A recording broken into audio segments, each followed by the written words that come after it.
Greetings and salutations, everyone. My name is Kiorkof, and welcome to my YouTube channel. Today, we're talking about my wide receivers rankings tier list for the 2023 fantasy football season. Over the course of today's episode, we're going to be revealing my top 50 wide receivers as I'll present statistics and data that I've gathered this offseason in order to justify their current rankings. Now, as I mentioned, these are rankings 1 through 50, so as I present each player individually, that's the order in which I would draft them. Now, all the statistics that I mentioned over the course of today's video is going to be for a half PPR scoring format, meeting everyone in the middle, whether you do play in a standard league or a full PPR league. Additionally, as we talk about these players, there's a very good likelihood that these rankings change as we get closer to the season with more injury news made available to the public. So for those of you who are trying to stay up to date on my latest rankings and content, be sure to subscribe to the channel. We're making daily fantasy football content for the entirety of the 2023 season for the singular purpose of trying to help you guys win a fantasy football championship. Now, again, with 50 players to talk about, I'm going to have to be relatively brief, but y'all know how much I love to go ahead and riddle off a couple statistics that I have found that truly does give you an indication as to the potential upside of these fantasy prospects as you approach your 2023 fantasy football drafts. Now, before we get into talking about these prospects, a couple announcements. At this current moment in time, for those of you who want to continue to support the channel and rep, greetings and salutations. Again, be sure to check out AndrewKiorkofShop.com, the official merchandise line of the Andrew Kiorkof YouTube channel.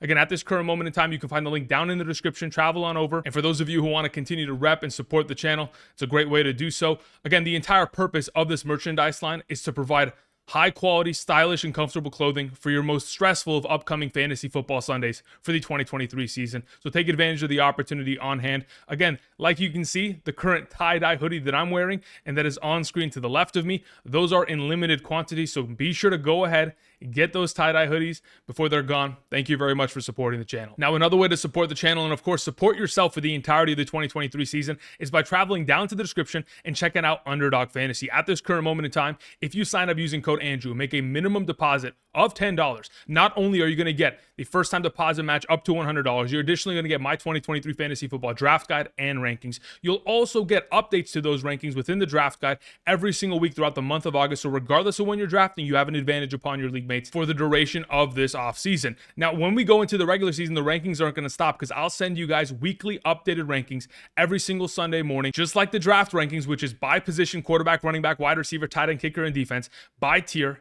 On top of it has flex rankings, half PPR, full PPR, 4-point per passing touchdown, 6-point per passing touchdown. All of that encompassed within the opportunity on hand. Again, the draft guide gives you a sense as to what my methodology is and how I approach upcoming drafts and the statistics over the course of the last decade that justify those reasons. The rankings set you up for your upcoming drafts to have advantages upon your league mates. And the rankings every single Sunday morning help you capture a fantasy football championship. So if you don't know who you're starting within a given week, you have those answers from me to you. Take advantage of the opportunity. Help me help you. Check out the map to the left side of the screen to determine your eligibility. Sign up today via Underdog Fantasy. Use code Andrew and start drafting to gain some experience for this upcoming season. Thank you very much. All right, let's get into talking about the wide receiver position, beginning with our number one, the only overall receiver that I have in my S tier for a half PPR scoring format. The only wide receiver that I would take, I would never take another wide receiver over Justin Jefferson going into 2023 based on his level of consistency and, of course, the fact that he continues to improve every season.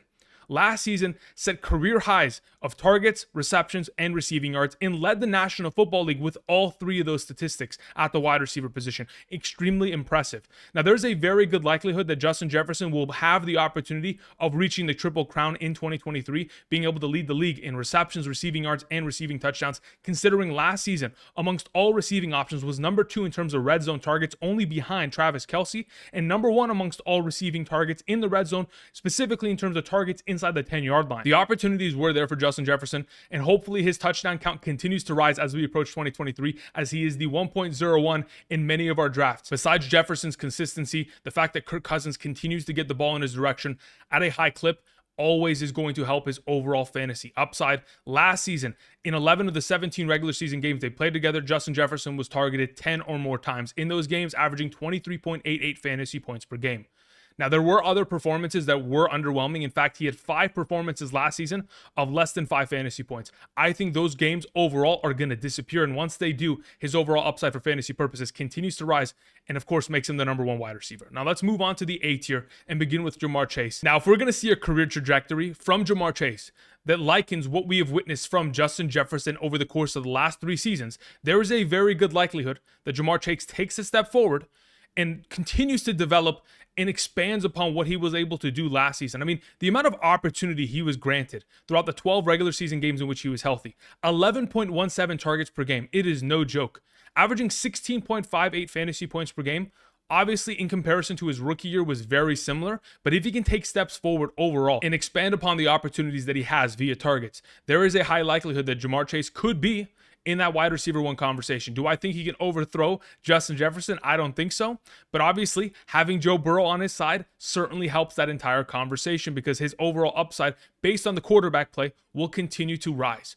Now, when we talk about this offense, how elite it is, obviously he has to compete with guys like Tyler Boyd and T. Higgins taking away targets. But again, 11.17 targets per game is incredible. I mean, over the course of the last 2 seasons, in the 20 games in which Ja'Marr Chase has been targeted 8 or more times, he's averaging 18.43 fantasy points per game. I think there's a very high likelihood he continues this consistency and, of course, maybe takes that step forward just like Justin Jefferson did last year. Moving on, let's talk about Cooper Kupp. Cooper Kupp is one of my favorite wide receivers. You guys know I'm a Rams fan. But here's the thing about Cooper Kupp. Last season, it was undeniable he was the best fantasy wide receiver prior to his injury. He was number 1 in terms of fantasy points per game and total fantasy points scored, averaging 20.31 fantasy points per game in a half PPR scoring format from weeks 1 through 9. Obviously, he dealt with an injury, and so did Matthew Stafford, and that entire offense fell apart. But going into 2023, we have a clean slate. I understand many of you are worried about his hamstring. He's already been practicing all week long. So if we approach this upcoming season with a healthy Cooper Kupp, he could very easily put together performances very similar to not only 2022, but in 2021. In the last 2 seasons, including the playoffs, Cooper Kupp is averaging 21.67 fantasy points per game in the last 29 games. Of those 29 games, 24 of them consisting of 15 or more half PPR fantasy points, and only one of those games consisting of less than 10 fantasy points. The only other performance in which he did have less than 10 fantasy points, he got injured, and so I don't really put it against him.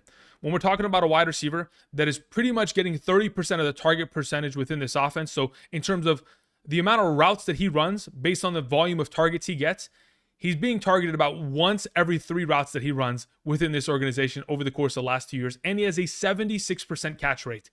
Amongst all positions, it is extremely rare to find that at a wide receiver. Typically, the tight end position is going to have that high of a catch rate, but Cooper Kupp, he's a one-of-one receiver. Moving on, let's talk about another elite wide receiver. It is Tyreek Hill. Over the course of his career, specifically, 4 out of the last 5 seasons, he has been a top 6 fantasy wide receiver. Last season, took complete steps forward that we did not expect at the level in which they were, having career highs in targets, receptions, and receiving yards. You would have thought he would have been able to put up those numbers with Patrick Mahomes, but it didn't matter whether it was Tua, Skylar Thompson, or Teddy Bridgewater. He was incredible.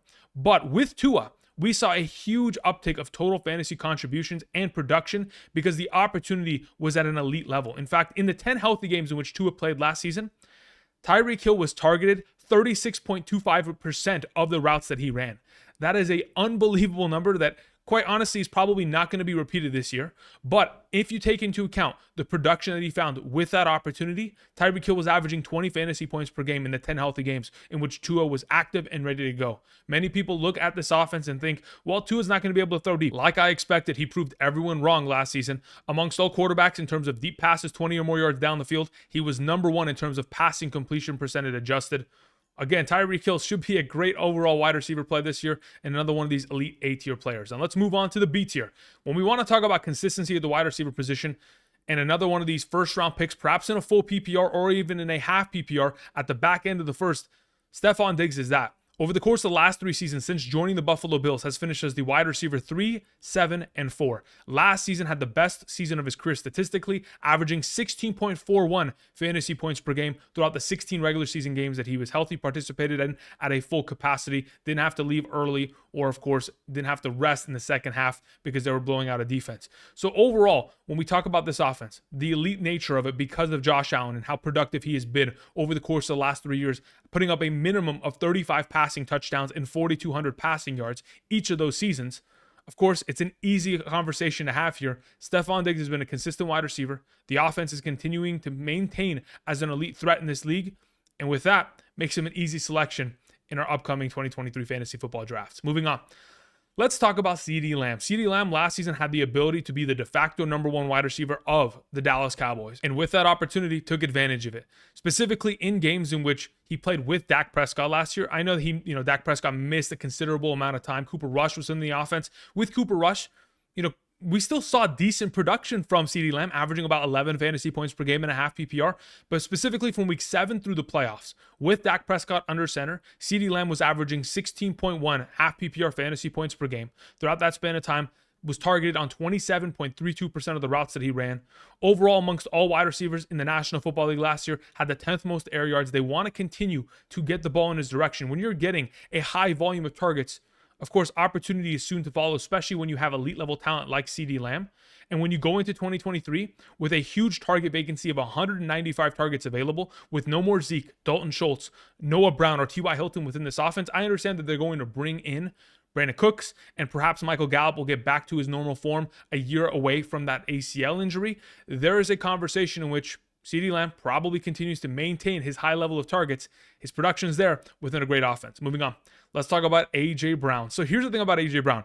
Last season, joined his best friend and quarterback of the Philadelphia Eagles, Jalen Hurts, and they immediately had themselves success. Because again, when you have that chemistry, you have that familiarity with the quarterback wide receiver combo, like we have seen with Matthew Stafford, Cooper Kupp over the course of the last couple of years, it finds success, especially statistically. Now, last season, of course, we saw A.J. Brown set career highs in targets, receptions, receiving yards, fantasy points, averaging 15.04 fantasy points per game. This offense went from having no 1,000-yard receivers to having 2 of them last season. Again, when you have someone like DeVonta Smith on the other side of the field, you have such an incredible offensive line and a dynamic quarterback. It pulls so much attention away from A.J. Brown, and even when he's doubled or triple covered, he still gets opportunities and delivers. He's one of the best wide receivers in the league, targeted on 25% of the routes that he ran last season. Additionally, in terms of yards per route run, was number 3 amongst all wide receivers in the league and number 6 amongst all receiving options in terms of yards after the catch. Dynamic wide receiver that's going to continue to build upon his career. Moving on, Davante Adams to close out the B tier. Davante Adams in 4 out of the last 5 seasons has been a top 3 wide receiver in fantasy football. The only season in which he wasn't able to accomplish that was back with Green Bay, in which he got injured and missed 4 weeks because he was on the IR. Now, if you go ahead and transition from the Derek Carr-led Las Vegas Raiders to Jimmy Garoppolo, are we going to see a significant drop-off from Davante Adams? I think it's going to be a drop-off, yes, nonetheless, but it's not going to be significant enough to not allow him to be a top 10 wide receiver in fantasy football, especially if this offense does not have Josh Jacobs going into 2023. They will have no other choice but pass the entire time, with negative game scripts upcoming, with his defense not really being able to stop anybody based on the fact that their secondary has not been great over the course of the last couple of seasons. But if we're talking about Davante Adams last season, averaging 16.8 half PPR fantasy points per game in the 17 regular season games he played, if we're going to transition that to a little bit less production overall, we're talking about 14.5 15 fantasy points per game. That's still an elite wide receiver in fantasy football that deserves to be a top 10 selection within their position. And that's how we're going to treat him going into this year, regardless of the quarterback chain on hand. Moving on, let's talk about Amon-Ra St. Brown, one of my favorite wide receivers, someone that I considered putting in the B tier. But again, it's a matter of what he is going to be able to produce with the opportunities he is given. If he's able to find the end zone 8 to potential 10 times this upcoming season, yes, he will be probably better than Davante Adams. But the likelihood of that occurring is relatively rare, especially considering the role that he plays within this offense. I mean, since week 13 of the 2021 season, this is a wide receiver that in 18 of his last 20 games, when he's been healthy, has been able to get 6 or more receptions in those contests, averaging 17.77 half PPR fantasy points per game. When healthy last season, he was getting targeted on 30% of the routes that he ran. He is pretty much the Cooper Kupp of this offense, and with Jared Goff there, it makes sense. He's comfortable throwing the ball to the slot receiver, and we're going to continue to utilize Amon-Ra St. Brown at a high clip, mainly because there's no other target competition with TJ Hawkinson, DJ Chark, and Jamal Williams gone. That opens up 111 targets of opportunity. If, in fact, we continue to allow Amon-Ra St. Brown to take steps forward, give him more opportunity, you got to remember, in the last 2 seasons without TJ Hawkinson in the lineup, he's averaging 16.25 fantasy points per game. And with no other receiving threats available, I think down in the red zone, besides handing the ball off to guys like Jahmyr Gibbs and or David Montgomery, there's going to be a lot of opportunity for these little out routes near the pylon for Amon-Ra St. Brown to find himself success in terms of touchdowns where he has not been able to in the last couple seasons. Moving on, let's talk about Garrett Wilson. Listen, anytime you're associated with Aaron Rodgers as his number 1 receiving option, you have fantasy value. It is a given. We have seen that over the course of the history of 2008 to 2022. Number one wide receivers in an Aaron Rodgers-led offense average 131 targets, 86 receptions, 1,186 receiving yards, and 10 receiving touchdowns a year. Number one wide receivers develop and they absolutely dominate in an Aaron Rodgers-led offense. Even wide receiver twos are able to put up 800 receiving yards, 57 receptions, 7 receiving touchdowns on average over that span of time. There is a lot of opportunity for Garrett Wilson to step up, especially considering with decent quarterback play last year with Joe Flacco or Mike White was averaging 14.23 fantasy points per game.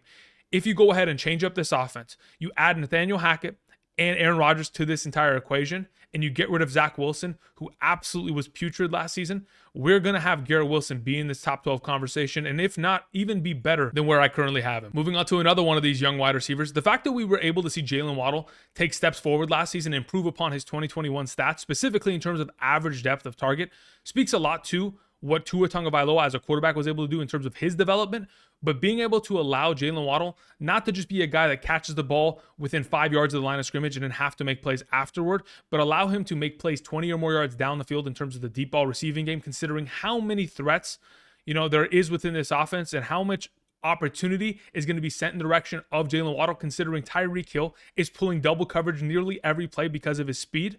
Jaylen Waddle is going to be able to develop as a wide receiver and continue to take steps forward. Specifically last season in games in which Tua was healthy and excludes all the injury games where he dealt with concussions.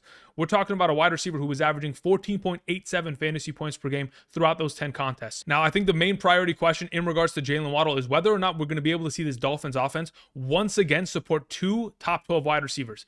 Over the course of the last 5 seasons, since 2018, there have been 7 teams that have supported 2 top 12 wide receivers. Those quarterbacks in those given years have averaged about 4,600 passing yards and 32 passing touchdowns. If you take the 10 healthy games of Tua's season last year and expand that upon a 17-game season, we're talking about Tua putting up nearly 40 touchdowns and nearly 5,000 passing yards. The statistics in which he was able to produce because of how great these wide receivers are will get Jaylen Waddle into this conversation once again. Moving on. Let's talk about the D tier. It is Calvin Ridley. Now, Calvin Ridley begins the D tier for us primarily because when you're joining an offense that is already established with a young quarterback that is on the rise and is entering their 3rd year, I expect to see a lot of success. I mean, we have seen this with other quarterbacks, specifically Jalen Hurts, Josh Allen, Tua Tagovailoa, even guys like Jared Goff, Dak Prescott, over the course of the last couple of years in which we have seen them get to year 3, get an elite wide receiver, and find incredible production. Now, when we talk about the elite nature of Calvin Ridley, I know he's missed a lot of times in the last couple of years, considering the suspension and, of course, the mental health issues that he had. But when we go back to 2020, this was an elite wide receiver. He finished number 3 amongst all wide receivers in that year in terms of fantasy points scored, was averaging 16.5 half PPR fantasy points. And in that offense with Matt Ryan, even though Matt Ryan was at the back end of his career, was still able to be not only a red zone threat, but a deep ball receiver that was elite. I mean, when you add him to this offense that needs a number 1 outside wide receiver, considering Christian Kirk plays 75% of his overall snaps from the slot position, it's an immediate blend of this offense taking its step forward. With a target vacancy of 102 targets and the fact that the Jacksonville Jaguars targeted their wide receivers the 7th most times amongst all teams in the National Football League in 2022, I expect Trevor Lawrence to take a step forward and, of course, allow Calvin Ridley to be the number 1 wide receiver that he is in the league. Moving on, let's talk about T. Higgins. So T. Higgins is just outside the top 12. There is a conversation to be had that both Jamar Chase and T. Higgins could very easily find themselves as top 12 wide receivers in fantasy football. And the reason why I say this is because Joe Burrow, first and foremost, is capable of accomplishing the averages that we have seen over the course of the last 5 years in which quarterbacks have been able to support 2 top 12 wide receivers. Those averages are 4,600 passing yards, 32 passing touchdowns. Specifically, Joe Burrow last season, 4,500 passing yards, 35 passing touchdowns. So he is in that range. It's just a matter of can T. Higgins stay healthy. That has been T. Higgins' kryptonite throughout his career. He's missed a handful of games each of the last 2 seasons, and that has been the biggest difference maker because T. Higgins last season was averaging 13.86 fantasy points per game in the 13 healthy games he played. The 3 games in which he wasn't healthy only played 26%, 15%, and 1% of the offensive snaps. So when he's healthy, he is an elite producer with an elite offense that has targeted their wide receivers, specifically last year, the 6th most times amongst all teams in the National Football League, which led to the 6th most receptions, 5th most receiving yards, and most receiving touchdowns by wide receivers amongst all teams. With Jamar Chase on the opposite side of the field, pulling double coverage and potentially taking a year 3 step forward, T. Higgins, in his 4th year, should be a stud option. Moving on, let's talk about DeVonta Smith. Speaking of going into your 3rd year as a wide receiver, DeVonta Smith has an opportunity within this offense that, quite frankly, did not pass the ball very much in the second half of games. Considering the fact that the Philadelphia Eagles led all teams in the National Football League in terms of first half scoring, there is a high likelihood that going into this upcoming year, if their defense isn't as great or their offense stumbles at times, and they're not as elite as they were, they're going to have to throw the ball more, which is only going to help for fantasy purposes. I mean, we're talking about a receiver that had over 90 receptions last year, and potentially they didn't throw the ball very much in the second half. So if DeVonta Smith is going to get more utilization, that's going to be fantastic. Now, specifically, when we isolate the games, the 18 games overall over the course of all of last season, including the playoffs in which DeVonta Smith played with Jalen Hurts, he only averaged 10.94 fantasy points per game. Not incredible numbers, primarily because in the 2 games in which he played with Gardner Minshew, he saw 2 of his 3 best games of the year, one game in which he saw 12 targets and the other 13 targets. Those are the best performances of his overall season, and it certainly helped that Gardner Minshew was able to help him in those overall scenarios, but hopefully we're going to see more opportunity and more utilization, specifically down in the red zone for a guy like DeVonta Smith. If and when this Eagles offense throws the ball far more in second halves this upcoming season, should see a lot of success from their number 2. Moving on, let's talk about DK Metcalf. I had half the mind to have DK Metcalf slightly ahead of DeVonta Smith, but I kind of talked myself out of it. This is the entire conversation. We don't know how long Jaxon Smith-Njigba is going to be out for. Of course, he broke his wrist. That could be an injury that, makes him miss maybe 1-2 weeks, perhaps makes him miss 6 to 8 weeks. We are not 100% certain. I'm not a doctor. I've listened to a couple opinions from doctors in the fantasy community, and there's a lot of uncertainty as of what kind of a surgery that he's going to have and where that's going to kind of lead us for the remainder of the season. But if in fact we're going to see a huge chunk of missing time from Jaxon Smith-Njigba, it only helps this offense in terms of the receivers and their fantasy upside. DK Metcalf obviously is going to benefit from it because there will be more targets for him to have. Last season set career highs in terms of targets and receptions, obviously because Geno Smith led all quarterbacks in the National Football League last year in terms of natural passing completion percentage with a 69.8 passing completion percentage with a minimum of 150 dropbacks amongst all quarterbacks. Again, elite production from the quarterback position, obviously helping his wide receiver. When we look at the last 2 seasons in games in which Geno Smith has played with DK Metcalf is averaging 12.71 fantasy points per game. Last season, even though he was only able to score a handful of touchdowns, was amongst the top of the league in terms of opportunity in the red zone. Red zone targets last season was number 3 amongst all receivers, only behind Justin Jefferson and Travis Kelce. 27 total targets, a 40.3% red zone target share that only led to 5 red zone touchdowns, which was only 10th amongst all receiving options in the National Football League. If we're going to see a positive uptick of touchdowns down in the red zone this upcoming season with an offense that is continuing to surge in the right direction, I think there's a high likelihood that Geno Smith is able to support DK Metcalf, maybe even into that top 12 conversation. It's all going to be a matter of whether this offense can stay healthy, when JSN returns, and if in fact this offense continues to trend in the right direction as they should. Moving on, let's talk about Chris Olave, the wide receiver that I had ranked a little bit higher earlier this offseason, but I've kind of settled my overall expectations within this offense considering how many receiving threats there are. Now, this all being said, we're talking about a wide receiver that last year averaged 10.81 fantasy points per game, and when he was given the opportunity of 6 or more targets last season, in 11 of the 15 games that he played healthy, was averaging 12.37 fantasy points per game. I don't think 6 targets is very difficult, especially considering we have seen the number 1 receiving options of Derek Carr be elite. Specifically in the last 3 years, Darren Waller, 145 targets, Hunter Renfrow, 128 targets, Davante Adams, 180 targets. If you want to go ahead and transition Darren Waller's statistics in that 2020 year to being a wide receiver, he would have been wide receiver 8. Renfrow in 2021 was wide receiver 11, and Adams in 2022 was wide receiver 3.5 PPR. So basically, Derek Carr's been able to support a top 11 fantasy wide receiver in each of the last 3 seasons in terms of fantasy points scored. So if in fact Chris Olave is going to be exactly that this year, then I have him a little bit lower ranked. But I truly do believe that other guys like Rashid Shaheed, Michael Thomas, Jahan Dotson, Alvin Kamara, there are other threats in this backfield that certainly play an impact on Chris Olave's overall upside. He could very easily crush this current ranking, but in my mind, again, a solid wide receiver 2 with upside.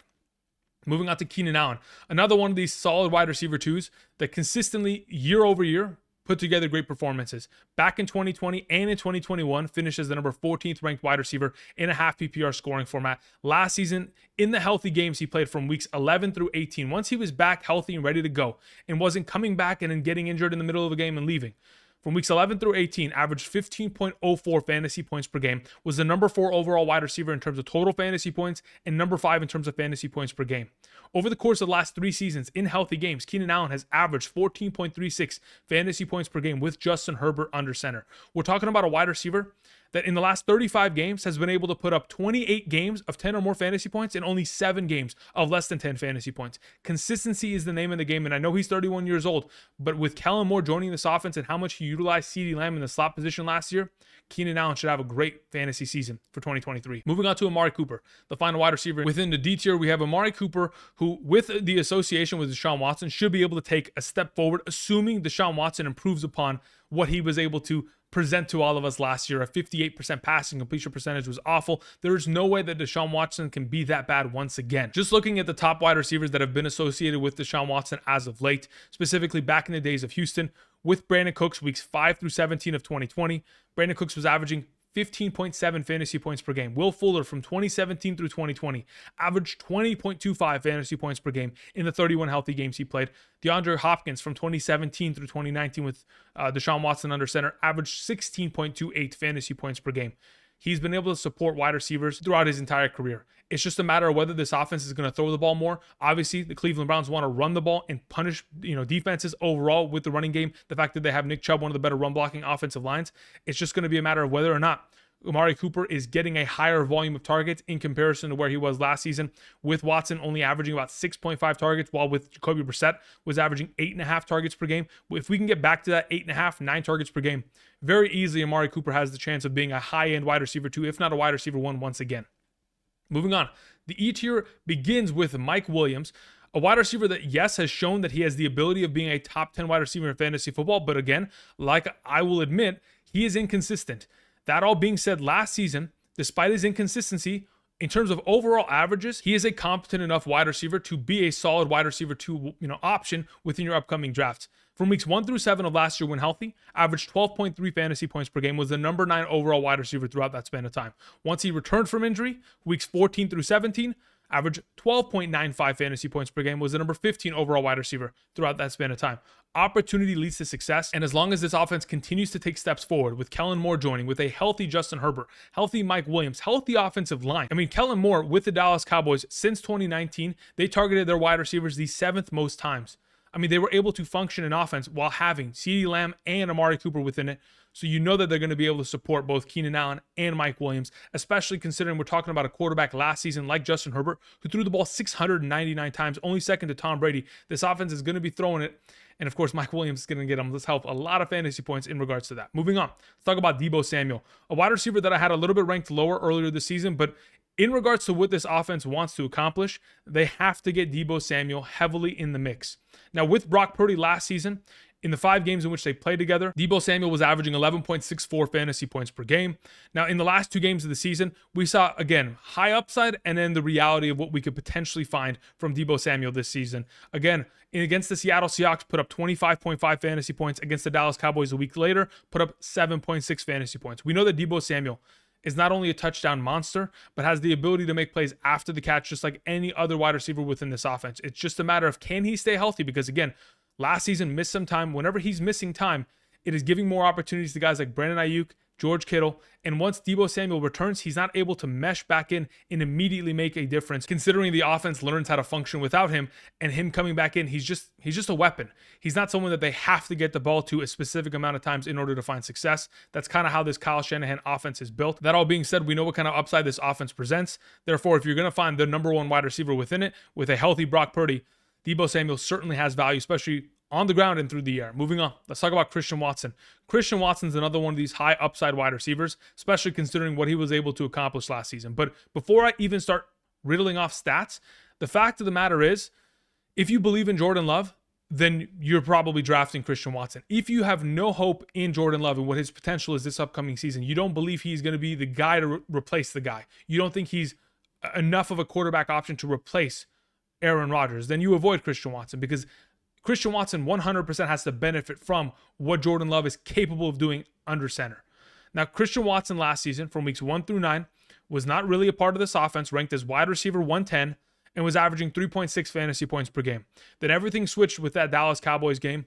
from weeks 10 through 18, averaging 15 fantasy points per game, and was the number 7 overall wide receiver throughout that span of time. Reminds me a lot of what we saw a guy like Amon-Ra St. Brown do at the end of his rookie year. Can we end up seeing Christian Watson, with very limited opportunities, be able to get more opportunities in 2023 and develop as a player and just take over just like Amon-Ra St. Brown did last season? I'm not going to say it's out of the realm of possibility because we've seen crazier things happen. Now, last season, when given opportunity, 6 or more targets, we're seeing Christian Watson average 17.19 fantasy points per game in games in which he played 80% of the offensive snaps or more, averaging 18.73 fantasy points per game. Again, being able to score 143.6 fantasy points with only 66 targets last season is a ridiculous number. If you go ahead and expand upon it, considering the target vacancy of 224 targets available with no more Randall Cobb, Allen Lazard, Mercedes Lewis, Robert Tonyan within this offense, I think there's a high likelihood that Christian Watson perhaps doesn't reach his overall touchdown numbers that he did last year, but the yardage, the receptions, the rushing work that they sometimes give him, that is enough to get him into this wide receiver 2 conversation, if not better. Moving on to DeAndre Hopkins. All right, so here's the thing about DeAndre Hopkins. When healthy last season, with pretty competent quarterback play, either with Kyler Murray or Colt McCoy, was fantastic. He was averaging 10.7 targets per game, 8 receptions per game, 93.3 receiving yards per game, 0.43 receiving touchdowns, and 15.61 fantasy points per game. DeAndre Hopkins was still an elite wide receiver 1 as soon as he returned from the suspension last season. Incredible. Now, once you go ahead and transition him over from an offense, with Cliff Kingsbury, who loves to throw the ball, to an offense that wants to run the ball with the Tennessee Titans, there's going to be a little bit of a shift within the overall opportunities that he is granted. But you got to remember, if you go back to 2019 and 2020, Ryan Tannehill has been able to support a top 15 wide receiver in both those years, specifically, A.J. Brown, as he ranked as wide receiver 15 and wide receiver 11. As long as Ryan Tannehill is sending, opportunities in the direction of a guy like DeAndre Hopkins, which he certainly will. DeAndre Hopkins, at this point of his career, yes, he's not going to be able to make the crazy plays downfield, but he is a good enough route runner to find himself opportunities open to get himself.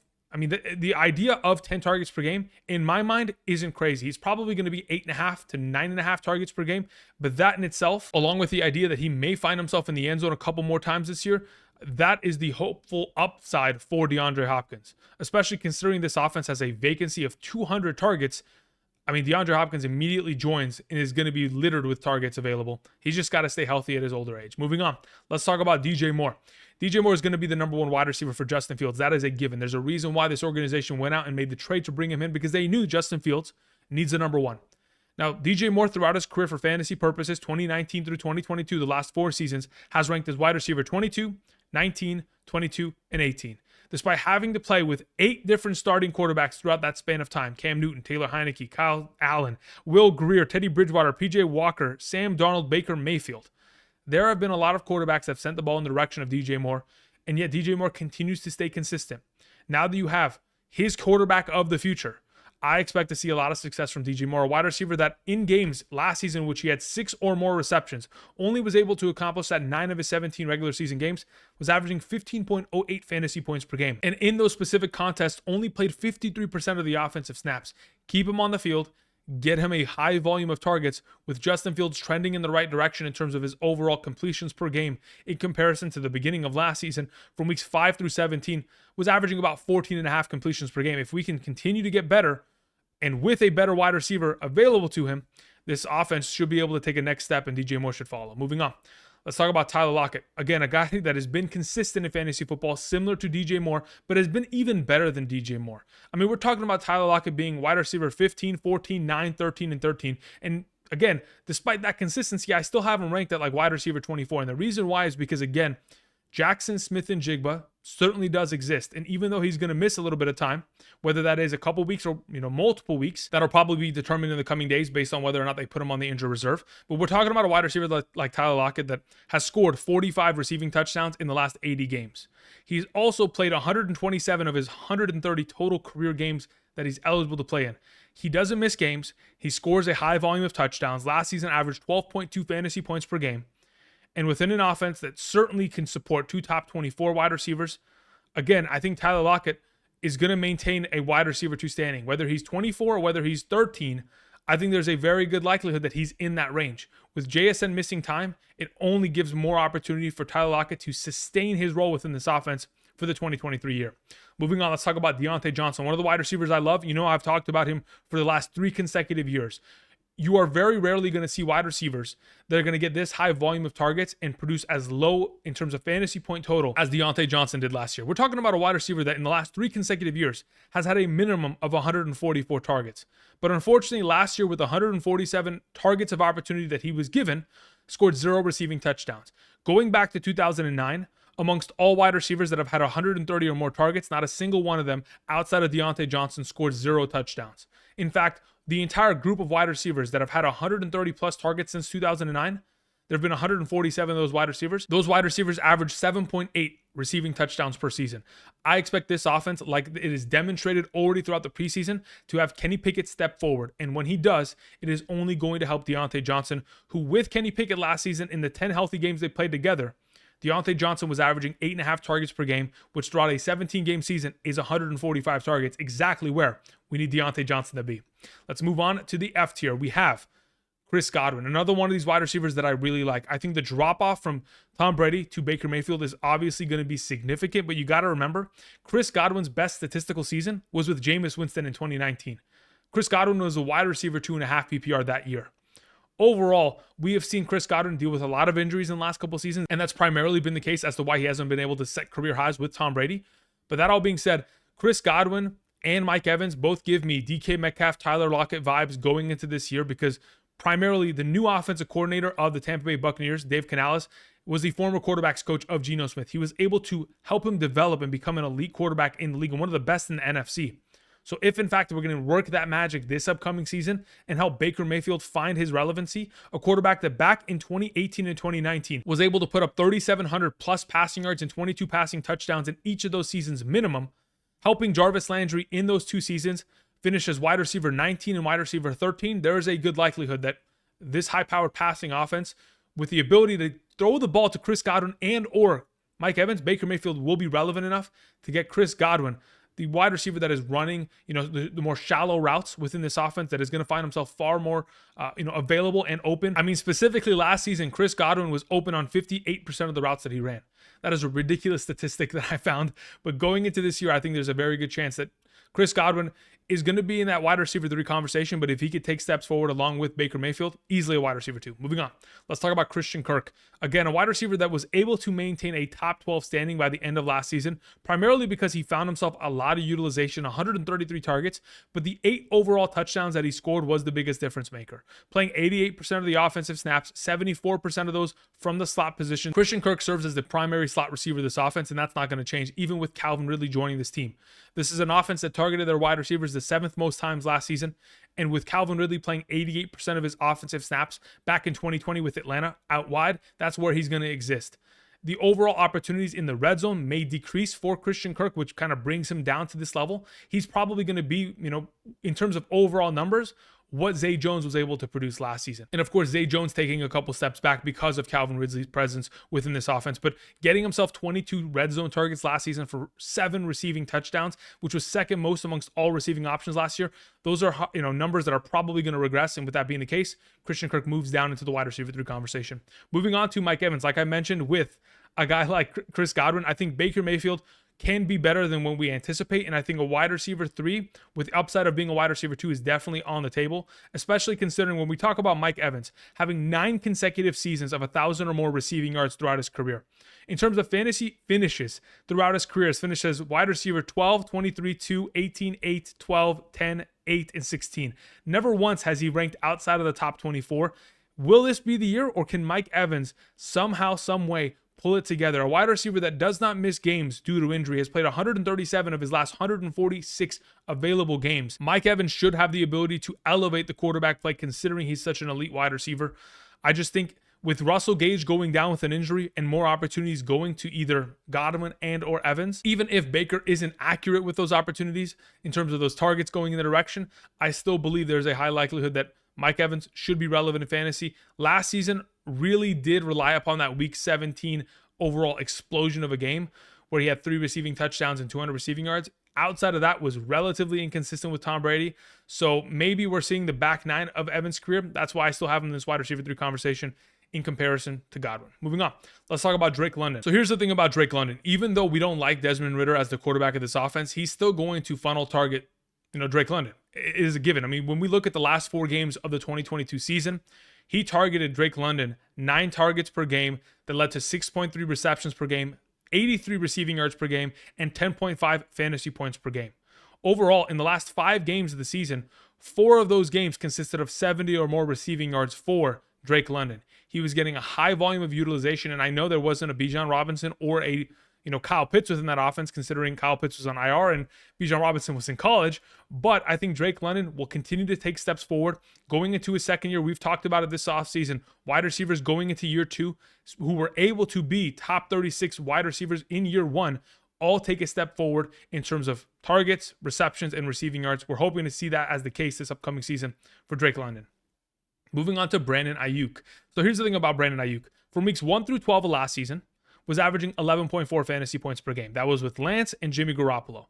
Then Deebo missed a little bit of time. Obviously, that definitely plays a role within the overall opportunities that Brandon Ayuk gets. But then from weeks 13 through 18, was averaging 10.6 fantasy points per game. He has been consistent. Throughout those spans of time was wide receiver 15 and wide receiver 18. I think I probably have Brandon Ayuk ranked a little lower than he should be. But I think there's so many mouths to feed within this offense. And I know Brock Purdy and him have been able to find success in the past. But when you have guys like Deebo Samuel, George Kittle, and Christian McCaffrey that are vying for targets and are probably more relevant options within this offense, I understand being able to, average 6.7 targets per game last season is a good number for the number 2 wide receiver of a 49ers offense. But unless Brandon Ayuk is finding himself far more targets this year or in the end zone far more often, it's going to be difficult to trust him every single week because it's ebbs and flows within this offense, specifically with their receiving options, Brandon Ayuk being number 2. Or perhaps even number 3 behind, Kittle and, of course, Deebo's contributions within the receiving game. Moving on, let's talk about Terry McLaurin. As of late, we have heard that he is dealing with a turf toe. If, in fact, this turf toe is anything worse than grade 1, he could miss or potentially be put on the IR. We are hearing that he could potentially be available for week 1, but I'm not 100% certain. We know that Terry McLaurin, regardless of who the quarterback has been within this organization, has found success, ranking as wide receiver 14, 25, 21, and 27 in the last 4 seasons, with 8 different starting quarterbacks in the last 3 seasons and 10 over the entire course of Terry McLaurin's career. Again, even with a multitude of quarterbacks last season, averaged 11.21 fantasy points per game, whether it was with Heineke, Howell, or even Carson Wentz, it did not matter. Terry McLaurin is a talented wide receiver. I only have him here because I think he's going to miss time due to injury. Because we are uncertain of that, we leave him at this current position. Otherwise, I probably have him ranked right next to Diontae Johnson and Tyler Lockett, probably between the 2 of them. Now, the reason why I want to continue to talk about the Washington Commanders has to do with the fact that if, in fact, we're going to see Terry McLaurin miss a significant amount of time, perhaps he gets put on the IR, Jahan Dotson immediately becomes an option that is a stud in fantasy football. We saw him ball out last season, weeks 1 through 4, averaging 11.5 fantasy points per game, scoring 4 touchdowns in 4 games. Then later in the year, after he returned from injury, weeks 13 through 18, averaged 12.58 fantasy points per game, was more of a balanced receiver, wasn't heavily relying upon touchdowns, but still scored 3 touchdowns in those 5 games. Again, when we're talking about year 2 wide receivers taking a step forward, it's purely going to be a matter of whether or not this offense, with Sam Howell under center, can sustain multiple wide receivers in the top 24 conversation if Terry McLaurin is healthy. So if Terry McLaurin is not healthy, Jahan Dotson is probably in this conversation and deserves his current ranking. If Terry McLaurin is in fact healthy and returns week 1, Jahan Dotson would probably be in the G tier or H tier, based on his overall opportunities within this offense. We know that year 2 jump for wide receivers is typically like a 20% rate in terms of targets, receptions, receiving yards. Could be on the table if Terry McLaurin misses time. Moving on, let's talk about Michael Pittman Jr. I am very much so reluctant to draft Michael Pittman Jr. primarily because Anthony Richardson scares me as a passing quarterback. Yesterday in the preseason against the backup Eagles defense was 6 for 17 passing. Those are not numbers that I'd love to see, especially considering the uptick of talent when you go from a preseason defense to playing against starting NFL guys that get paid tens of millions of dollars to not only rush the passer, but force your mistakes. And defensive coordinators that will certainly force Anthony Richardson to beat them with their arms. A quarterback who only averaged 212 passing yards per game his final year in college. It does scare me for Michael Pittman Jr. He will be the only wide receiver relevant within this offense in my mind. but he's going to need a lot of targets. When Michael Pittman Jr. last season wasn't given 8 or more targets, the guy was only averaging 6.3 fantasy points per game. In opportunities of 8 or more targets, averaging 12.92 fantasy points per game. Moving on, we have Marquise Brown. I'm worried about this offense. I don't know when Kyler's returning. They just traded for a backup quarterback because they believe that Colt McCoy is not going to be able to carry the load. But if and when Kyler Murray returns, Marquise Brown can be relevant. I mean, weeks 1 through 6 of last year, Hollywood Brown was averaging 14.7 fantasy points per game and was the number 6 wide receiver throughout that span of time, averaging nearly 11 targets per game, 7 receptions, 81 receiving yards, a half a touchdown per game, unstoppable in fantasy. Then obviously dealt with injury, and the return of DeAndre Hopkins was ushered in. DeAndre Hopkins took over this offense. Kyler Murray got hurt and was done. The reason why I need Kyler Murray back in this offense to keep Marquise Brown, relevant is because they have the rapport from college. These are both former Oklahoma Sooners who balled out in college and are once again doing it within this offense. With a target vacancy of 200 targets within this offense, as long as Kyler's back earlier rather than later, Marquise Brown could be of a higher value overall for fantasy purposes. Moving on, Gabe Davis. It's going to be a matter of, do you want the number 2 option within an offense that is elite, that is going to have a quarterback throw for 35 touchdowns and 4,200 plus yards every year? Or do you want a number 2 within an offense that is far less capable? Now, I understand Gabe Davis's overall efficiency last year was awful. 93 targets and only 48 receptions. Yet with 48 receptions, had 836 receiving yards and 7 receiving touchdowns. Gabe Davis has potential. He's just got to catch those opportunities. He just needs to go from having a 50% catch rate to 63%. And he is a significantly better player. And in fact, probably at the higher end of the wide receiver 3 conversation. Because last year he was hyper inefficient. And because of that, is difficult to trust because you don't know when you can start him. Moving on. Let's talk about George Pickens. Speaking of having a wide receiver 2, whether it be in an elite offense or one that is a little bit lesser, we talk about the Pittsburgh Steelers year 2 wide receiver George Pickens. Again, going into year 2, you're going to see a huge jump here in terms of opportunity and overall production. Again, this is a 22-year-old wide receiver that ran a 4.4 40 and is 6'3". With Kenny Pickett last season, was averaging 9.8 fantasy points per game and was number 14 amongst all wide receivers in terms of yards per target. Again, this man had quite literally 800 receiving yards on 52 receptions. Very similar numbers to Gabe Davis. In terms of overall effectiveness with opportunities, these guys are making plays down the field. Again, George Pickens last season with an ADOT of 15.6, third amongst all wide receivers in the National Football League. There is potential. You just got to see Kenny Pickett take steps forward, and of course, George Pickens will follow. Moving on, we have Courtland Sutton and Jerry Jeudy. I want to mention both these wide receivers because there's a lot of uncertainty currently with this scenario. With Jerry Jeudy currently dealing with a hamstring injury where he was carted off the field, if Jerry Jeudy is going to miss significant amount of time, that is going to play a huge role in the upside of Courtland Sutton this year. Last year, in games in which Courtland Sutton with Russell Wilson was targeted 7 or more times, was averaging 11.3 fantasy points per game. At the beginning of the season, was a relevant fantasy wide receiver, averaging 12.54 fantasy points per game from weeks 1 through 5, and was the wide receiver 14. Was great, but then all of a sudden fell apart as Russell Wilson and his confidence disappeared. And because of it, Courtland Sutton, unfortunately, was no longer relevant for fantasy purposes. But if, in fact, Jerry Jeudy is going to miss a significant amount of time, Jerry Jeudy being the number 1 wide receiver within this offense, of course, that helps Courtland Sutton. Now, the reason why I have both these wide receivers down here is because I don't know what to do them right now. Again, we're going to have to wait and see if, in fact, Jerry Jeudy is going to miss time, whether it's just a strain, whether he's going to miss 2 weeks or 6 weeks. That is a huge difference maker in terms of the overall ranking. As of this current moment in time, for sure, Courtland Sutton in that wide receiver 3 conversation because of the current circumstance. Jerry Jeudy could very easily be top 24. He's just got to be healthy because he's proven in games with Russell Wilson last season, averaged 12.27 fantasy points per game, weeks 1 through 8, and in weeks 13 through 18, averaging 16.68 fantasy points per game. Within a offense associated with Sean Payton, we know they want to get their number 1 wide receiver threat in the mix. Again, if that's going to be Jeudy, if that's going to be Courtland Sutton, if that's going to be Marvin Mims, time will tell. Now, speaking of Sean Payton, let's talk about Michael Thomas, wide receiver who set the record for most receptions in a season, beating Marvin Harrison's record that many of us did not believe was going to be crushed, but he absolutely did crush the record. And since then, has not been healthy. He's missed every single season since then with an injury. Last year, from weeks 1 through 3, was a relevant wide receiver. Within the first 3 games of the season, was wide receiver 13. He had accumulated 16 receptions, 171 receiving yards, and 3 receiving touchdowns in the first 3 games. But unfortunately, disappeared due to injury once again. Hopefully he's fully healthy because with Derek Carr here, This helps this offense get to another level in comparison to having Andy Dalton or Jameis Winston under center. I think Michael Thomas certainly will take steps forward, but still be a wide receiver 3 candidate. Moving on. Let's talk about Jordan Addison, the rookie wide receiver that the Minnesota Vikings used the number 23 overall pick to go ahead and secure, a wide receiver that obviously is joining an offense that loves to throw the ball. In terms of passing rate amongst all teams in the National Football League, Kevin O'Connell elevated the Minnesota Vikings to being number 3 amongst all teams. Now, there is a huge opportunity for Addison to join this offense and make an immediate impact, primarily because of Adam Thielen's absence.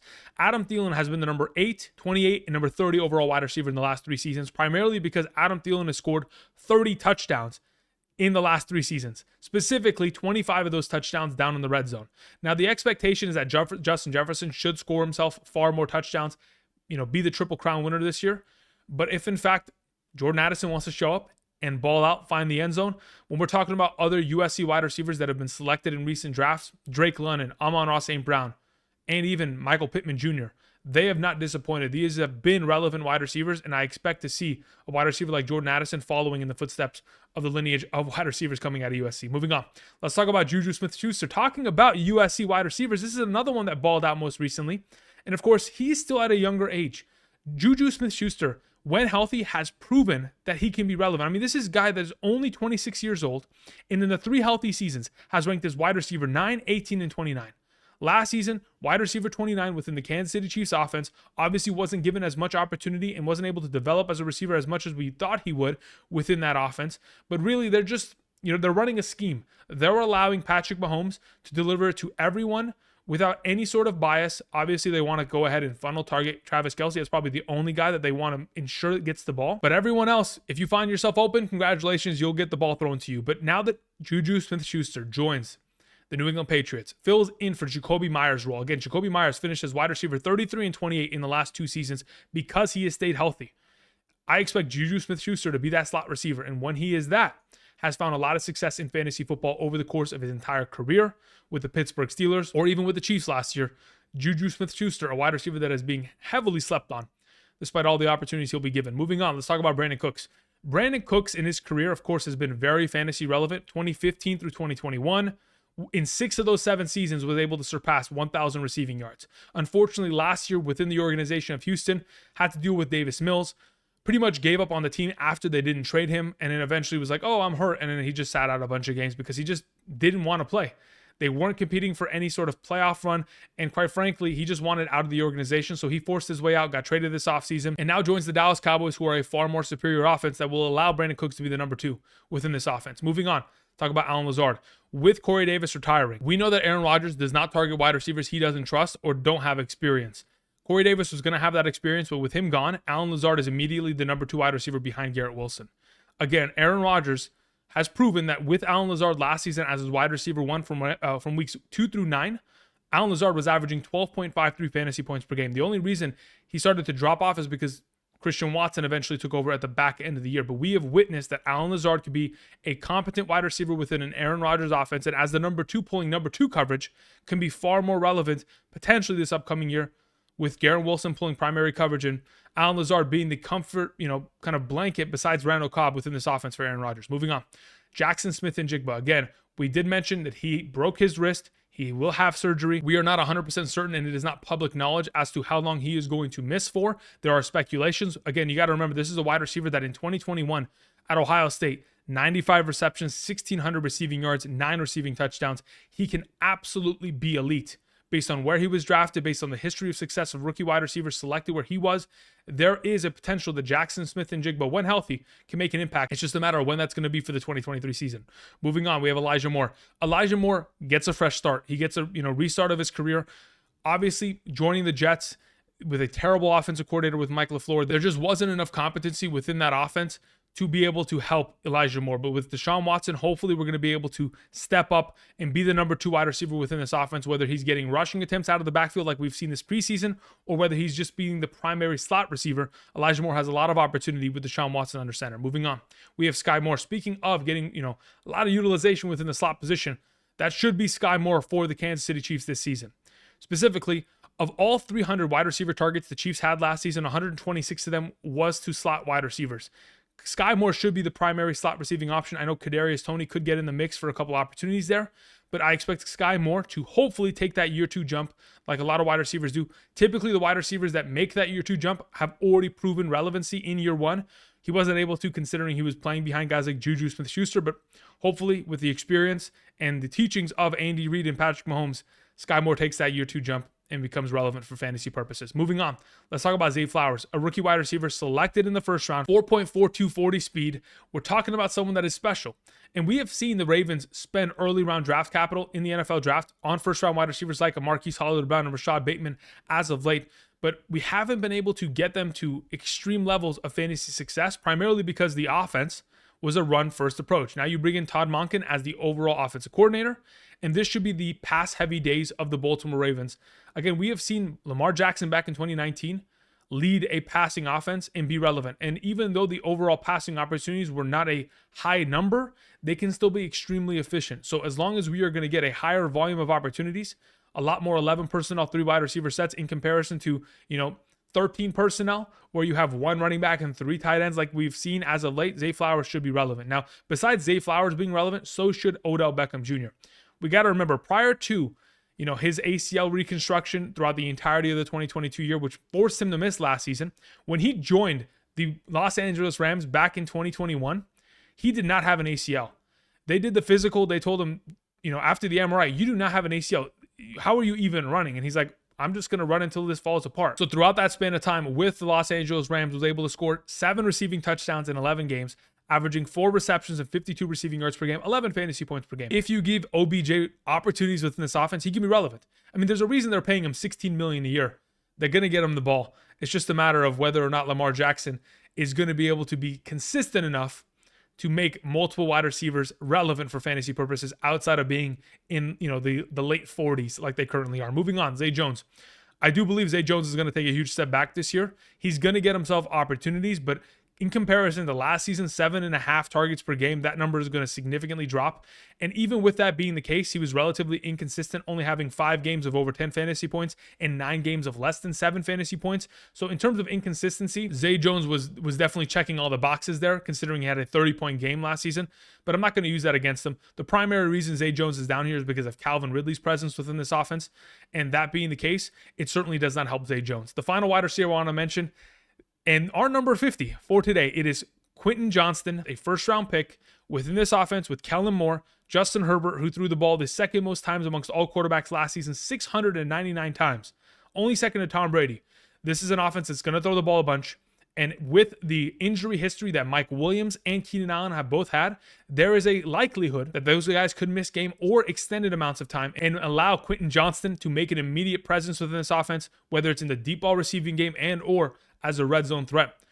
Again, one of these guys that we're taking a flyer pick on, but could be relevant for fantasy purposes. Thank you, everybody, for watching. That'll conclude today's episode. Again, do not forget, if you guys have not yet already and you enjoyed today's content, subscribe to the channel. We're trying to get to as many subscribers as we can because we're trying to help as many of you this season accomplish the singular goal of trying to win a fantasy football championship.